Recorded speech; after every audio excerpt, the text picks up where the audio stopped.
Middle ઇસ્ટમાં ચાલી રહેલા યુદ્ધના કારણે વિશ્વભરમાં ક્રૂડ ઓઇલ ગેસની અછત સર્જાઈ છે, ત્યારે પોરબંદર જેટી પર એલપીજી ગેસથી ભરેલા જહાજોનું આગમન સતત ચાલુ છે. તાજેતરમાં ઈરાનના ખર્ગ આઇલેન્ડથી 6000 મેટ્રિક ટન એલપીજી ગેસ ભરીને આવેલું ઓમાનનું MV મર્ગ નામનું જહાજ પોરબંદર પહોંચ્યું છે. આ અગાઉ પણ 4000 મેટ્રિક ટન જથ્થા સાથે એક અન્ય એલપીજી ટેન્કર અહીં પહોંચ્યું હતું. પોરબંદર જેટી પર આવેલા આ બંને જહાજોનો કુલ એલપીજી જથ્થો જાવર વિસ્તારમાં આવેલા ગાઝ એલપીજી ટર્મિનલ ખાતે ઠાલવવામાં આવ્યો છે.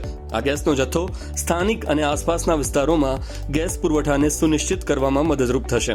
વહીવટીતંત્રના અંદાજ મુજબ આ નવા જથ્થા સાથે આગામી 40 દિવસમાં આશરે 14.08 લાખ સિલિન્ડર ભરી શકાય તેટલો ગેસ ઉપલબ્ધ થશે. છેલ્લા 10 દિવસના ટૂંકા ગાળામાં પોરબંદર જેટી પર 4 એલપીજી ટેન્કર ગેસ લઈને પહોંચ્યા છે, જે દર્શાવે છે કે ગેસની અછત નિવારવા માટે તંત્ર દ્વારા સઘન આયોજન કરવામાં આવી રહ્યું છે.